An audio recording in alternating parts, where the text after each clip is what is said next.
So 3, 2, 1. Well, hello everyone. My name is Mark Bramage. I'm Director General of the Enterprise Investment Scheme Association. We're here again doing another one of our masterclass videos. It's fantastic to have with me today Andrew Holloway from JCCA. I'll let him explain who they are and what they do in a second. We're going to be talking about all things entrepreneurship today, about how your company can qualify for ES, what you need to know as a company or a founder about all this stuff, which probably seems a bit scary and a bit weird. So, Andrew, do you want to say hello and say where you're from, etc., etc.? Yeah. Hi everyone, my name's Andrew Holloway. I lead the entrepreneurial taxes team at Johnson Carmichael. We have a couple of areas of key focus, and one of them is supporting entrepreneurial growing companies around looking at SES and EIS investment. Do we qualify? Can we make use of it? Why do we want to make use of it? And working them through the process. Johnson Carmichael, Scottish firm, over 800 people, working across 13 locations in Scotland. And yeah, great to be here and looking forward to having a chat, Mark.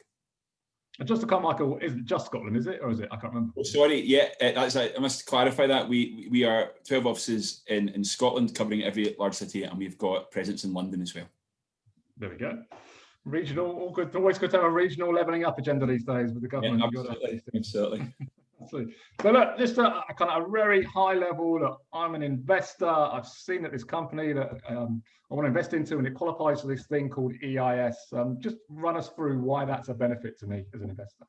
As an investor, why would you want EIS relief? Well, let's talk about the tax side. First of all, any investment you make into a qualifying company, if it's an SEIS qualifying company, that's a young company under 2 years old. You can get 50% of your investment back in income tax relief at the point of investment. And under EIS, far longer time period to invest, it's normally the first 7 years of trading that you can get EIS, or that can be extended. You can get 30% of that investment back on day one. So point one, de-risked investment, everyone's happy. You know, you've put 100 in, and under SEIS, you've already got 50 back, and under EIS, you've got 30 back. Next up, if you hold those shares for 3 years, and then at a point in the future have a successful exit in those shares, then you'll pay no capital gains tax on disposal. So again, at an exit, you know, Mark and I were just sort of chatting before we came on here. Capital gains tax rates are interesting right now. They're all over the press, and there's an expectation they might go up. But under EIS, your gains are 0% CGT rate as long as you qualify. There are IHT benefits of investing. You can roll over gains that you have previously made into ACIS and or EIS qualifying shares as well. You can park gains in. Indeed, at points you can almost pull the gain out of capital gains tax altogether. Fantastic opportunity as an investor. And I suppose as well, you get a chance to get involved and invest in some really, really interesting entrepreneurial growth companies who I think so many of us see as hoping to lead us out of the current situation, to grow, to develop, to innovate. And so many of them have traded so well despite significant economic headwinds in the last year or so. Yeah, it's interesting. I was speaking to an investor the other day. Serial investor. He's invested in loads of early stage companies over about 20 years, I think he said. He'd never heard of EIS, never invested through EIS. You know, so I was explaining to him the tax relief, as you just explained it to me. He's literally kicking himself, saying, "Why didn't I do it for this scheme? This would have been brilliant for me. I would have got, you know, I've done pretty well in my investments, great, but I would have got all these great tax reliefs at the same time." And he couldn't believe he never heard of them. So yeah, and you know, it's where the reliefs are well known in certain ecosystems and in certain places. You know, angel groups, high net worths tend to have an understanding of them, but a lot of people we still speak to many people. EIS, what's that? Or EIS, what's in it for me? And there's so much there that you support young companies, fast growth companies, support interesting companies, and you can really make a difference, which I think is fantastic. Yeah, especially at a time like this when a pandemic. I know that I was reading the other day that out of a crisis has grown many of the big companies, the unicorn companies that we've seen. So the kind of most recent examples, 2008, Uber, Airbnb, all started because of that crisis then, and all kind of came out of that crisis. And there's an interesting ticket that showed all the earliest Uber investors. So And these guys, I think the top 12 invested 5,000, 10,000, and the next to that is how much their exit was. So the 5,000 was 28 million, the 10,000 was 36 million, just, it's literally telephone numbers, but that's what can happen. Obviously, that's the best of best case scenarios. But as an investor, I guess that's what can happen, isn't it? Yeah, and then I suppose in terms of your downside protection as an EIS or SES investor as well, if you make the investment and it doesn't come off, and let's be honest, these companies are built to either grow and exit, or fail, and in some cases fail quite fast. And you've got your protection of your income tax relief if you exit the shares. Say for example the company's just ceased to trade. There's no clawback for income tax relief, and indeed you can get further loss relief on your you can make a capital loss on the sale, and that loss in some cases can be sideways relieved against other income. So your marginal rate of your loss essentially can be mitigated right down between income tax relief and relief on capital gains tax, loss relief on disposal. So there's downside protection here as well. Yeah, it's good to set people's expectation levels about what they can expect for investments. And yeah, you're right to point out that there are failures, but there are share loss relief mechanisms in place to help that as well. So that's really useful. So that's the investor. We've sorted the investor side of it. If I look at it from the other side of it, from the founder's point of view, why would I bother going through this process? How do I get this EIS? How do I go through it all? So you're a young entrepreneurial company, and perhaps you'd be able to bootstrap, perhaps be able to lend some money into the company, but you need that growth capital to get to the next stage, to hire people, to product market fit, to invest in research and development, etc. And you need access to that capital. Now, conventional funding sources are challenging in those situations. Are the banks going to lend to you? Probably not. Are the bank of mum and dad going to pay out? Well, they might be able to pay out to an extent, but are they going to give you enough to really lift you to that next level? Right, okay, so what other options are out there? Well, EIS funding's out there, right? Why would I take that? Well, the investors get reliefs, as I've just explained. When investors are getting tax relief on the way in, that's de-risking their investment. The level of diligence potentially could come down, particularly if it's friends and family who've got a little bit of belief in you, and you would say, look, spare, you can come into the round, an early round, if you're trying to raise 100, 150k, friend of the family can do 25k, yeah, or no questions asked, look, we back you, we know what you're up to. And then you can say to them, well, by the way, you can invest 25 and I'll 12 and a half of that will come back to you, and because I'm an SES qualifying company. It's quite an attractive proposition that can get the conversation flowing. People might indeed say, all right, well, I'll put in a bit more then if I'm able to de-risk it. And I think from a company perspective, we've seen across Scotland, in working with Mark and the team at EISA as well, the difference that bringing capital to these companies can really make. And from a corporate perspective, well, it's cheap money. It's compared to potentially external lending. It can be, if you get the right investor who's willing to sort of offer some sort of support alongside that and coming with you in the journey, they can open doors for you and introduce people to you, and you can build up a credible book of contacts. And in terms of the process, right, I need to work out if I qualify for EIS. There's lots of good resource out there that talks through the qualifying conditions. There are also a ton of tripwires that you don't really want to go over, and we'll perhaps touch on that. But at the same time, reasonably, it's a tried and tested process. You can seek an advance assurance from HMRC regarding SEIS and EIS qualifying status. What does that mean? You write to HMRC, you tell them about your company, you set out why you believe you meet the qualifying conditions for EIS, of which there are a number, and you ask them to write back to you and say, based on what you've told me, you're a qualifying company. And if you can present that to an investor and say, look, I've gone through the process, we're an EIS or SEIS or both qualifying proposition, that could make that investment decision even easier for the individual. And then in post-event, there's a compliance statement procedure whereby you write to HMRC after the event and say, look, we've done this investment, we think it qualifies for SEIS, please issue us with authority to give the investors a specific certificate they need to claim basically at the start of their income tax relief. So there's a process to follow. It's a tried and tested process. HMRC systems have come on well, I think, over the last couple of years. And yeah, it's attractive and something a process you probably want to go through. Yeah, I think the way I always try and speak to founders about it, or tell founders, if you've got your company and another company doing exactly the same thing as yours, and you've got EIS assurance, advanced assurance, and this one hasn't, as an investor, you look 5-10 times more attractive to get your money into that company rather than the other one. So that becomes kind of a bit of a no-brainer to go through that process. Then you mentioned tripwires and HMRC and the process to go through. There's a whole, being a government scheme, there's a whole bunch of kind of qualifying criteria that companies need to pass in that sense. Did you want to run us through some of those kind of qualifying criteria, and again, what some of the tripwires might be?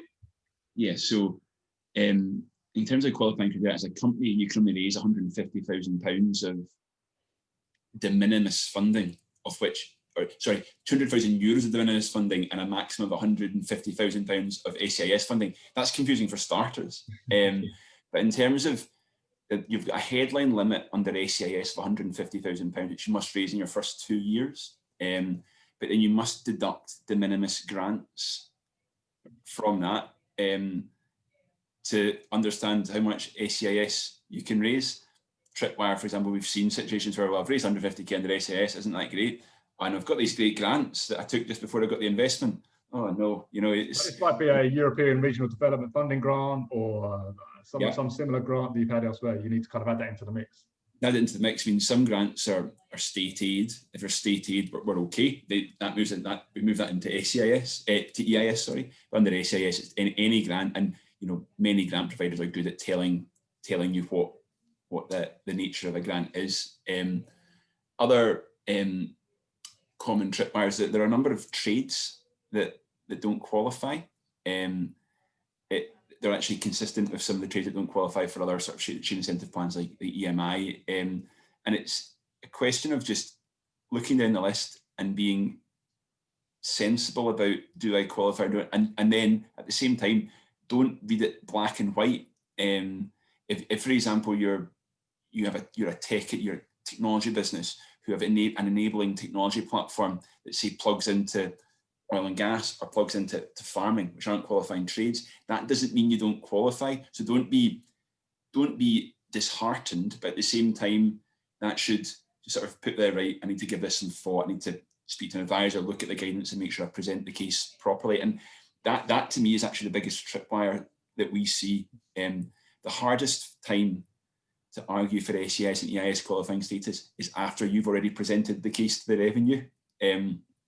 Most straightforward cases will move through. If you're a young entrepreneurial tech business, life sciences business, so entrepreneurial and food and drink, should be fine if you've gone through but the hardest ones, I'm dealing with one or two now where founders approached HMRC for advanced assurance themselves, or they've got to a point of investment, somebody's gone, well, what's your proof? And they're going, oh, I've not quite moved through the rules. There are headline limits under EIS as well. You can 12 million is your EIS limit, unless any state aid. Again, it's just something to keep an eye on. You can extend those limits if you're a knowledge-intensive company up to 20 million, which can be very beneficial. But again, it's making sure that you work through the qualifying conditions, understand if you're knowledge-intensive.